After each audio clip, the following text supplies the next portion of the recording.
ನಮ್ಮ Sahyadri news channel ಅನ್ನು YouTube, Facebook ಹಾಗೂ ಇನ್ಸ್ಟಾಗ್ರಾಂನಲ್ಲಿ ನೋಡಿ. ಸಬ್ಸ್ಕ್ರೈಬ್, ಲೈಕ್ ಮತ್ತು ಶೇರ್ ಮಾಡಿ ಪ್ರೋತ್ಸಾಹಿಸಿ. ಶ್ರೀನಿವಾಸ್ ಒಂದು ಪತ್ರಿಕಾಗೋಷ್ಠಿಯನ್ನು ಮಾಡಿದ್ದಾರೆ. ಒಬ್ಬ ಯಾವುದೇ ಹೋರಾಟ ಯಡಿಯೂರಪ್ಪನವರು ರೈತ ನಾಯಕನಾಗಿ ಹೋರಾಟದ ಮುಖಾಂತರನೇ ಇವತ್ತು ಸಂಘಟನೆಯ ಅಧಿಕಾರಿಗಳ ಪ್ರಯತ್ನ ಯಡಿಯೂರಪ್ಪ ಒಬ್ಬ ರೈತ ನಾಯಕ ಕೆಲಸ ಮಾಡಿದ್ರು ನಾನು ನೋಡಿದ್ದೀನಿ. ಶ್ರೀನಿವಾಸ್ ಅವ್ರ ಬಗ್ಗೆನೂ ಕೂಡ ನನಗೆ ಗೌರವ ಇದೆ.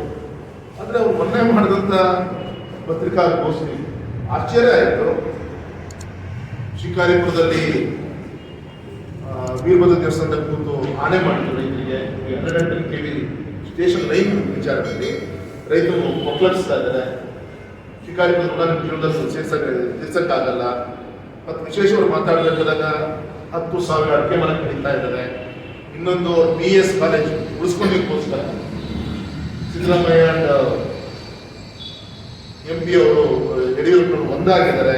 ಅದೇ ಶೆಟ್ಟಿಹಳ್ಳಿ ಡಿನೋಟಿಫಿಕೇಶನ್ ವಿಚಾರದಲ್ಲಿ ಈ ರೀತಿಯಂತ ಹಗುರವಾಗಿ ಮಾಡುವಂಥ ಕೆಲಸ ಮಾಡಿದ್ದಾರೆ. ನಾನು ಇವತ್ತು ಕೂಡ ಅವರಿಗೆ ಮುಖಾಂತರ ವಿನಂತಿ ಮಾಡ್ಕೊಳ್ತೀನಿ.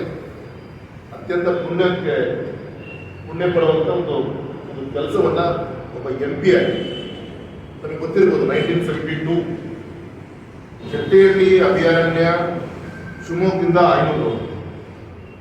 ಆಯನೂರಿಂದ ಕೊಣಂದೂರಿಂದ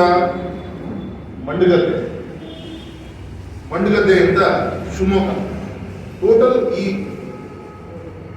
ಏರಿಯಾ ಏನಿದೆ ಸುಮಾರು 695 ಸ್ಕ್ವೇರ್ ಕಿಲೋಮೀಟರ್ ಟೋಟಲ್ ಇರೋದು.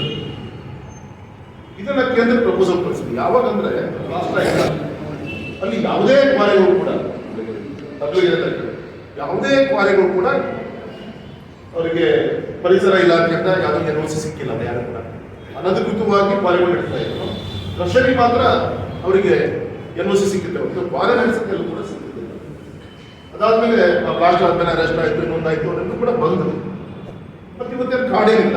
ಹಾಗಾಗಿ ಅವತ್ತಿಂದ ಪ್ರಯತ್ನ ಮಾಡಿ ಇವತ್ತು 695 ಸ್ಕ್ವೇರ್ ಕಿಲೋಮೀಟರ್ನ 395 ಸ್ಕ್ವೇರ್ ಕಿಲೋಮೀಟರ್ಗೆ ರೆಡ್ಯೂಸ್ ಮಾಡುವಂಥ ಪ್ರಯತ್ನ ಆಗಿದೆ. ಇತಿಹಾಸದ ಒಂದು ಪ್ರಯತ್ನ ಈ ಶೆಟ್ಟಿಹಳ್ಳಿ ಡಿನೋಟಿಫಿಕೇಶನ್ಲಿ ಹಾಗೆ ಕೇಂದ್ರ ಸರ್ಕಾರ ಒಪ್ಪಿಗೆ ಕೊಟ್ಟಿದೆ. ಇವತ್ತು ಇದ್ರ ಲಾಭ ಏನು? ಸುಮಾರು 30,000 ಹೆಕ್ಟೇರ್, ದಟ್ ಮೀನ್ಸ್ 70,000 ಎಕರೆ ಅಷ್ಟು ಆ ಸ್ಯಾಂಕ್ಚುರಿ ಲಿಮಿಟ್ ಇಂದ ಹೊರಗಡೆ ಬರುತ್ತೆ. ಅಂದ್ರೆ ಬೆಳಿಗ್ಗೆದ್ರೆ ಈ ಫಾರೆಸ್ಟ್ ಇಲಾಖೆ ಅಂತ ತೊಂದರೆ ಬಿಡ್ತಿತ್ತು, ರಸ್ತೆ ಮಾಡ್ಲಿಕ್ಕೆ ಬಿಡ್ತಿದ್ದಿಲ್ಲ. ಈ ಭಾಗದ ರೈತರುಗಳಿಗೆ ಹೊಲ ಹೋಗೋದಕ್ಕೆ ನಮ್ಮ PMGS ರಸ್ತೆಗೆ ಹಣ ಕೊಡಿಸೋದಕ್ಕೆ ಅವಕಾಶ ಕೊಡ್ತಿದ್ದಿಲ್ಲ. ಇಲ್ಲೇನು ಅರಣ್ಯ ಇಲ್ಲ. ಹಾಗಾಗಿ ಅದನ್ನ ರೀನೋಟಿಫಿಕೇಶನ್ ಆಗಲಿಕ್ಕೆ ಎಲ್ಲರಿಗಿಂತ ಪ್ರಯತ್ನ. ನಿಮ್ಗೆ ಗೊತ್ತಿರಲಿ, ನಾಳೆ ಡೆವಲಪ್ಮೆಂಟ್ಗೆ ನಮಗೆ ಕ್ವಾರಿಗಳು ಇಲ್ಲೇ ಬೇಕಾಗಿತ್ತು. ನಮಗೆ ಕ್ವಾರಿಗಳಿಗೆ ಲೈಸೆನ್ಸ್ಗಳು ಸಿಗ್ತಾ ಇದ್ದಿಲ್ಲ. ಹೈವೇಗಳಿಗೆ ದೊಡ್ಡ ಸಂಖ್ಯೆಯಲ್ಲಿ ಇವತ್ತು ನಮಗೆ ಹೈವೇ ಸಂಚಾರ ಬರ್ತಿದೆ. ಇವತ್ತು ಕೂಡ ಚಿಕ್ಕಮಗಳೂರು ತರೀಕೆರೆ ಅಲ್ಲಿಂದನೇ ಜಲ್ಲಿ ನಮಗೆ ಮೆಟೀರಿಯಲ್ ಬರ್ತಾ ಇದೆ, ನಮಗೆ ಇಲ್ಲಿ ಸಿಗ್ತಾ ಇಲ್ಲ. ಹಾಗಾಗಿ ಇದು ವಿಶೇಷವಾದ ಒಂದು ಪ್ರಯತ್ನ ಮಾಡಿ ಈ ಒಂದು ಒಳಸುಳಿಯಿಂದ 70,000 ಎಕರೆ ಅಷ್ಟು, ಅಂದರೆ 395 ರಿಡ್ಯೂಸ್ ಮಾಡಿದ್ದೀನಿ ಅಂತ ಹೇಳ್ತಾ ಇದ್ದೀನಿ. ಸುಮಾರು 70,000 ಎಕರೆ ಭೂಮಿಯನ್ನ ಲೇಔಟ್ ಮಾಡ್ಲಿಕ್ಕೆ ಇರ್ಬೋದು, ಇನ್ನು ಬೇರೆ ಬೇರೆ ಡೆವಲಪ್ಮೆಂಟ್ ರಿಲೇಟೆಡ್ ಇರ್ಬೋದು. ವಿಶೇಷವಾಗಿ ಶಿವಮೊಗ್ಗ ಅರ್ಬನ್ ನಮ್ಮ ಗೌರವದ ಶಾಸಕರಿದ್ದಾರೆ, ನಮ್ಮ DC ಆಫೀಸಿಂದ, ಅಂದರೆ ನಾವು ಸಾಗರ ಹೋಗ್ತಾ ರೈಟ್ ಸೈಡ್ ಆ ಏರಿಯಾ ಪೂರ್ತಿ ಈ ಒಂದು ಶೆಟ್ಟಿಹಳ್ಳಿ ಅರಣ್ಯ ಇಲಾಖೆಯಿಂದ ಯಾವುದೇ ಅಭಿವೃದ್ಧಿ ಕಾರ್ಯ ಎಲ್ಲದೂ ಕೂಡ ಈಗ ನಮಗೆ ಸ್ಯಾಂಕ್ಚುರಿ ಲಿಮಿಟ್ ಇಂದ ಹೊರಗೆ ಬರ್ತಾ ಇದೆ. ಸುಮಾರು ಒಂದು 70,000 ಎಕರೆ ಸಂಬಂಧಪಟ್ಟಂತ ರೈತರು ನೆಮ್ಮದಿಯಿಂದ ನಿಟ್ಟುಸಿರು ಬಿಡುವಂತ ಕಾರ್ಯ ಆಗಿದೆ. ಮತ್ತು ಇದ್ರ ಜೊತೆಗೆ ಇನ್ನೊಂದು ಪ್ರಯತ್ನ ಮಾಡ್ತಾ ಇದ್ದೀವಿ. ಬಫರ್ ಝೋನ್ ಅನ್ನ 10 ಕಿಲೋಮೀಟರ್ನಿಂದ 1 ಕಿಲೋಮೀಟರ್ಗೆ ಇಳಿಸುವಂತ ಪ್ರಯತ್ನ. ಉದಾಹರಣೆಗೆ ಗೊತ್ತಿರುತ್ತೆ, ಜೋಗ್ ಫಾಲ್ಸ್ ಅಭಿವೃದ್ಧಿ ಆಗ್ತಾ ಇದೆ. ಬಫರ್ ಝೋನ್ 10 ಕಿಲೋಮೀಟರ್ ಇತ್ತು, ಅಲ್ಲಿ ಮತ್ತೆ 1 ಎಕರೆ ಮಾತ್ರ ಉಳಿದಿತ್ತು ಜೋಗ್ ಫಾಲ್ಸ್ ಅಲ್ಲಿ ಡೆವಲಪ್ಮೆಂಟ್ ಮಾಡಲಿಕ್ಕೆ. ಅದನ್ನ ಮತ್ತೆ ಹಿಂಗಡ ಸರಿಸಿದ್ವಿ ನಾವು. Monkey tail forest, white lake, ಏನು ಜೋಗ್ ಫಾಲ್ಸ್ ಏನಿದೆ ಅಲ್ಲಿ ಆ ಬಫರ್ ಝೋನ್ ತಳ್ಳಿದಂತ ಪ್ರತಿಫಲ ಮತ್ತು ಜೋಗ್ ಫಾಲ್ಸ್ ಅಭಿವೃದ್ಧಿ ಆಗ್ತದೆ. ಸಾಕಷ್ಟು ಪ್ರೊಸೆಸ್ ಆಗಿದೆ. ಹಾಗಾಗಿ ನಮ್ಮ ಕಡೆಯಿಂದ ಎಲ್ಲ ಕ್ಲಿಯರ್ ಮಾಡಿಕೊಟ್ಟಿದ್ದೀವಿ. ಏನಿದ್ರು ಕೂಡ ಸ್ಟೇಟ್ ಕ್ಯಾಬಿನೆಟ್ ತೀರ್ಮಾನ ತಗೋಬೇಕು. ಈಗ ರಾಜ್ಯ ಸರ್ಕಾರದ ಒಂದು ಚೌಕಟ್ಟಲ್ಲಿ ಫೈಲ್ ಇದೆ. ಹಾಗಾಗಿ ತೀರಾ ಶ್ರೀನಿವಾಸ ನಾನು ಹೇಳಲಿಕ್ಕೆ ಇಚ್ಛೆ ಪಡ್ತೇನೆ. ನನ್ನ ಕಾಲೇಜಿಗೋಸ್ಕರ ನಾನು ಮಾಡಲಿ, ನನ್ನ ಕಾಲೇಜ್ ಕಟ್ಟಾಗಿದೆ, ನಮ್ಮ ಕಾಲೇಜಿಗೆ ಸಂಬಂಧ ಪೂಜೆ ಮಾಡಲಿ, ನಮ್ಮ ಕಾಲೇಜಿಗೆ ಒಂದು ಮೀನ್ಸ್ ಬರೋದೂ ಇಲ್ಲ. ಹಾಗಾಗಿ ಒಬ್ಬ ರೈತ ನಾಯಕ ನೋಡೋಣ, ಈಗ ಒಂದು ಮರ ಇದೆ. ನಾನು ನಿಮಗೆ ಹೇಳ್ತಾ ಇರೋದು ಒಂದು ಮರ ಇಲ್ಲ. ಟೋಟಲ್ 695 ಸ್ಕ್ವೇರ್ ಕಿಲೋಮೀಟರ್ 50% ಏರಿಯಾ ಒಂದು ಮರ ಇಲ್ಲ. ಪೂರ್ತಿ ರೈತರು ಭೂಮಿ ಮಾಡ್ಕೊಂಡಿದ್ದಾರೆ, ಜನವಸತಿ ಕೇಂದ್ರಗಳಿದ್ದಾವೆ, ಅರ್ಧ ಶಿವಮೊಗ್ಗ ಟೌನು ಕೂಡ ಬರ್ತಾ ಇದೆ. ಇನ್ನೊಂದು ಮೈನಿಂಗ್ ಮಾಡ್ಬೋದು ಸರ್, ಇನ್ನೊಂದು ಮೈನಿಂಗ್ ಮಾಡ್ಬೋದು. ಇದಾಯ್ತು ಅಂದ್ರೆ ನೀವು ಏನು ಬೇಕಾದ್ರೆ ಮಾಡ್ಬೋದು, ಡೆವಲಪ್ಮೆಂಟ್ ನೀವು ಇಂಡಸ್ಟ್ರಿ ಮಾಡ್ಬೋದು, ಎಂಪ್ಲಾಯ್ಮೆಂಟ್ ಕ್ರಿಯೇಟ್ ಮಾಡ್ಬೋದು. ಅಂದ್ರೆ ಅಲ್ಲೇ ಫಾರೆಸ್ಟ್ ಇದ್ದಿಲ್ಲ, ನೀವು ಏನೇ ಮಾಡಬೇಕು, ಒಂದು ಮನೆ ಕಟ್ಟಬೇಕು ಅಂದ್ರೂ ಕೂಡ ಒಬ್ಬ ಬಡವ ಫಾರೆಸ್ಟ್ ಕ್ಲಿಯರೆನ್ಸ್ ಬೇಕಾಗಿತ್ತು. ಜನವಸತಿಗಳಿಗೆ ರಸ್ತೆ ಮಾಡಬೇಕು, ಫಾರೆಸ್ಟ್ ಕ್ಲಿಯರೆನ್ಸ್ ಬೇಕಾಗಿತ್ತು. ನಾಟ್ ಓನ್ಲಿ ಫಾರ್ ಮೈನಿಂಗ್ ಬೇಕಾದ್ರೆ ಈಗ ಮಾಡೋದು ಮುಂಚೆ ಅದು ಬೇರೆ. ಅವಾಗ ನನಗೆ total Shivamogga including DC office ಇದೆಲ್ಲದೂ ಕೂಡ ಇದ್ರ ಚೌಕಟ್ಟಲ್ಲೇ ಇತ್ತು. ಇವತ್ತು ಅಧಿಕೃತವಾದ ದಾಖಲೆ ಇತ್ತು. ನಾನು ನಿಮ್ಮ ಮುಂದಿನ ಯಾವುದೇ ಒಂದು ಅಭಿವೃದ್ಧಿ ಕಾರ್ಯಕ್ಕೂ ಇದು ಇದಾಗ್ತಿದೆ. ಅದಕ್ಕೆ ಇದನ್ನು ಸೆಂಟ್ರಲ್ ಕ್ಲಿಯರೆನ್ಸ್ ಕೊಟ್ಟಿದೆ. ರೀಬೌಂಡ್ರಿ ಫಿಕ್ಸೇಷನ್ ಮಾಡಿ ಪ್ರಪೋಸಲ್ ಕೊಟ್ಟು ಕ್ಲಿಯರ್ ಮಾಡ್ಕೊಂಡು 110 kV ಸ್ಟೇಷನ್ ವಿಚಾರದಲ್ಲಿ ಅವ್ರು ಮಾತಾಡ್ತಾ ಇದ್ದಾರೆ. ಇವತ್ತು ಶಿಕಾರಿಪುರದ ರೈತರ ಏಳಿಗೆ ಬಗ್ಗೆ ನನಗೆ ನಿಮ್ಮಿಂದ ಕಲಿಯುವಂಥದ್ದು ಏನೂ ಇಲ್ಲ. ನಾನು ವಿನಂತಿ ಮಾಡ್ಕೊತೀನಿ, ಯಾಕಂದರೆ ತಾಲೂಕಿನ ಯಡಿಯೂರಪ್ಪನವರು ಅವರ ನೇತೃತ್ವವನ್ನು ನೀರಾವರಿ ಯೋಜನೆ ಕೂಡ ಮಾಡ್ಕೊಂಡಿದ್ದೀವಿ. ಇಡೀ ಜಿಲ್ಲೆ ಶಿವಮೊಗ್ಗ ಬಿಟ್ಟರೆ ಫಸ್ಟ್ 220 kV ಸ್ಟೇಷನ್ ಶಿವಮೊಗ್ಗದಲ್ಲಿ ಬಳ್ಳಿಗಾವಿ ಮಾಡಿದ್ವಿ.